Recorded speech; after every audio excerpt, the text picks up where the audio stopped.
Mesdames, Messieurs, bonjour, très heureux de vous retrouver pour cette nouvelle émission Power Boost. Alors on va vous parler bien sûr de nouvelles technologies, on va vous parler d'optimisation de process biogaz et puis bien sûr de la captation du carbone. Top départ pour cette nouvelle émission Power Boost.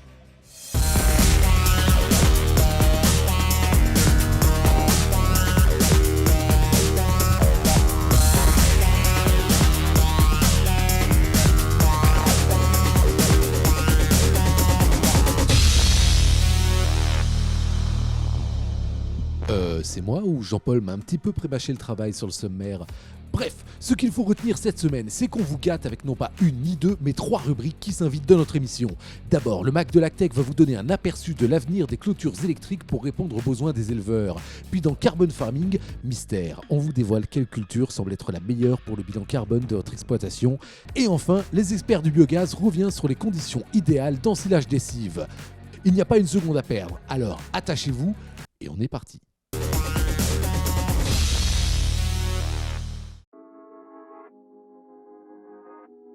À présent, on va parler de nouvelles technologies. Je vous invite à retrouver le Mac de l'Agtech en partenariat avec 365 FarmNet.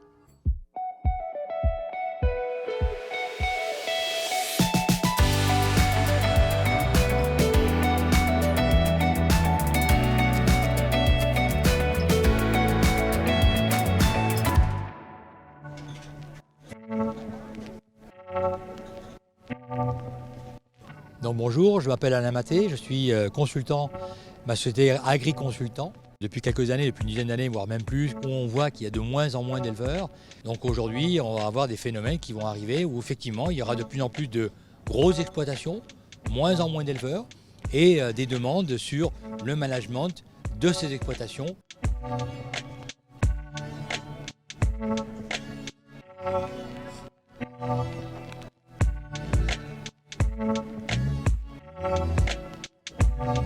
Dans le cadre de l'évolution ce qu'on appelle le fil de parcellement ou le fil de clôture électrique, ce qui va bouger, c'est peut-être le remplacement du fil barbelé vers du fil acier avec un diamètre suffisant pouvant accepter de longues distances avec du voltage important. La deuxième chose qui va évoluer, c'est le parcellement et le rationnement. Et là, on a besoin d'outils efficaces avec des diamètres suffisamment importants pour pouvoir faire de grandes parcelles et de grandes gestions de parcellement. On a une vraie problématique, c'est-à-dire que les parcelles sont de plus en plus loin. Donc on va rechercher de l'efficacité autour de la sécurité, parce que ce n'est pas négociable, la bonne contention, parce que ça aussi c'est pas négociable, mais avec une grande autonomie des électrificateurs. Il y a une forte émergence de postes autonomes, solarisables et une capacité de fonctionnement qui va au-delà du mois, voire 1 mois et demi, voire 2 mois. Et donc il y a 2 choses qui vont se développer dans les années qu'on va voir, c'est l'efficacité des panneaux solaires, mais aussi les réserves de courant occasionnées par la batterie qui va donc décharger la puissance sur la clôture électrique.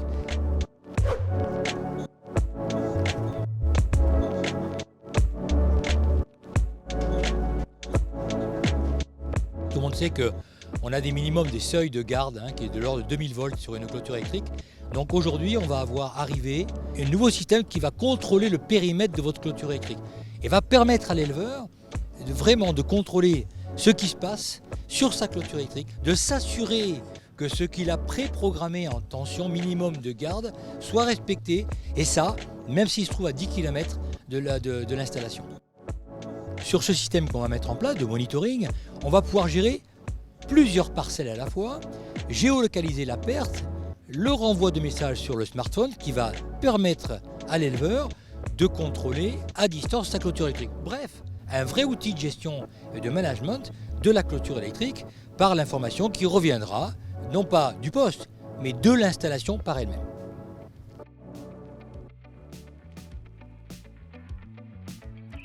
Plus que jamais, les nouvelles technologies vont apporter au quotidien d'éleveurs un véritable outil de management de sécurité et surtout confortable.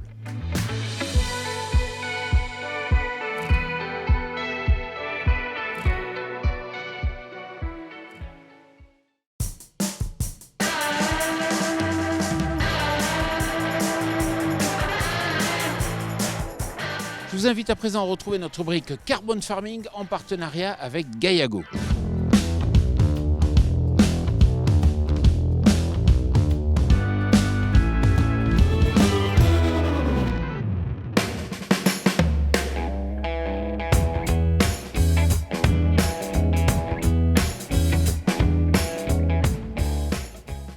La production agricole permet de capter le carbone atmosphérique et se positionne comme un outil de réduction des gaz à effet de serre.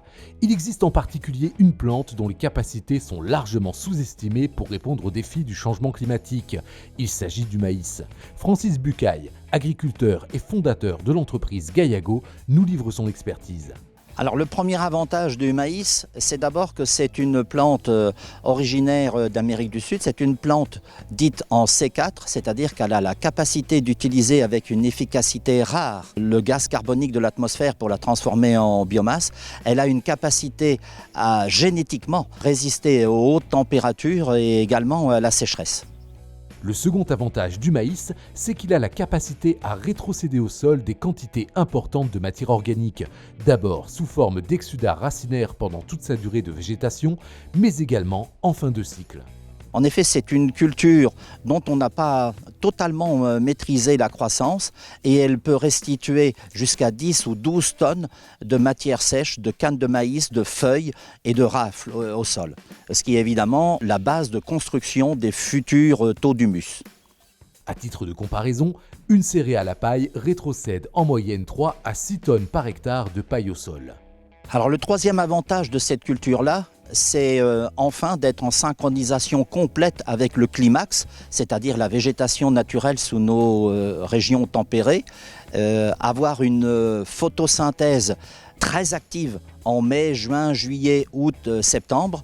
Donc les avantages induits sont d'abord une couverture du sol avec une moindre montée en température, souvent 20 à 25 degrés de moins qu'un sol nu, une microfaune, une microbiologie donc protégée. Et puis, dernier avantage, c'est la capacité à évapotranspirer et donc finalement d'alimenter l'atmosphère en humidité qui va se transformer immanquablement en pluie.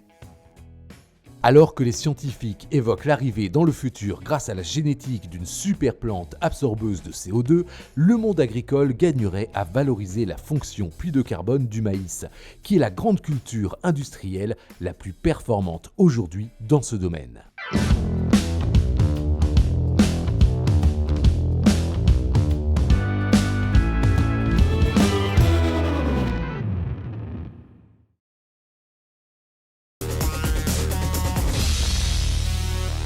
Focus sur la méthanisation avec notre rubrique Les experts du biogaz en partenariat avec Deleplanc.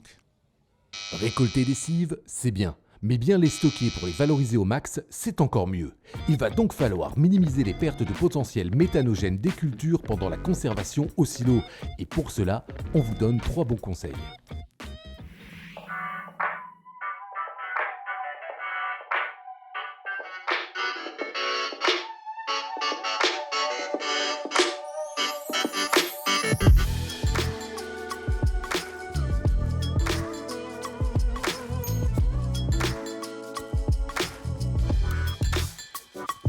Pour obtenir ces conseils, nous avons rencontré Clément Van Wilierberg, docteur en CIFRE qui a rédigé une thèse sur le stockage et le pré-traitement des cultures multiservices environnementaux avant leur méthanisation. Tout d'abord, il faut garder en tête que l'important dans la conservation des cives est la préservation du potentiel méthanogène de la matière.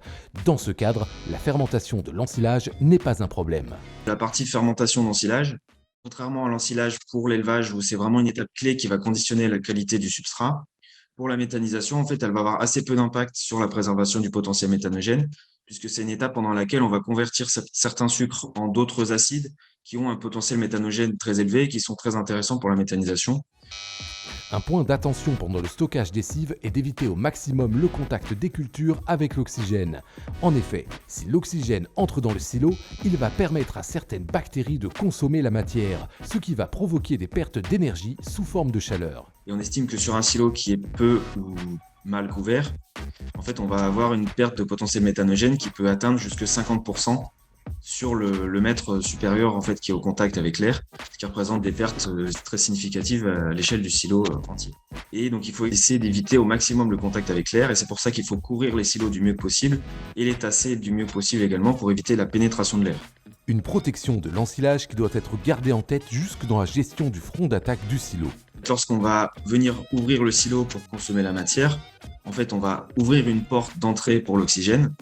En fait, si on a une vitesse d'avance qui est suffisante, on va pouvoir limiter les pertes de l'ordre à 5-10%. Par contre, si on laisse le front d'attaque au contact de l'air pendant des durées plus longues, de quelques jours à une semaine, on va pouvoir avoir jusque 40% de perte de potentiel méthanogène sur ces phases exposées à l'air. Un autre point d'attention est la perte des jus. En effet, les cives peuvent être récoltées à des stades où elles sont encore assez humides. Par exemple, à 20% de matière sèche, des effluents de 100 à 200 litres par tonne peuvent être produits et peuvent contenir 10 à 20% du potentiel méthanogène de la matière. Il faut donc tout mettre en œuvre pour ne pas gâcher cette source d'énergie.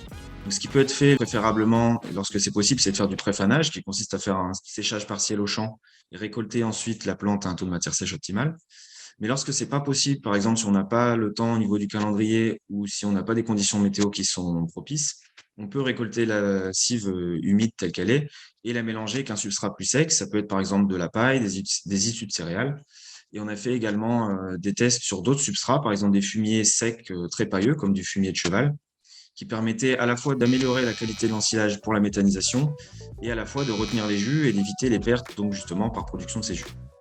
Tous ces éléments seront détaillés dans des fiches techniques réalisées par Clément en partenariat avec Carvalis et l'AMF et qui paraîtront dans les semaines à venir.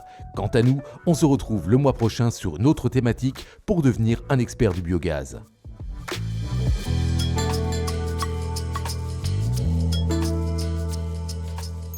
Voilà, l'émission Power Boost touche à sa fin. Bien sûr, vous pouvez nous retrouver chaque jour sur notre chaîne YouTube et puis aussi vous abonner à notre page Instagram. Je vous souhaite une excellente semaine.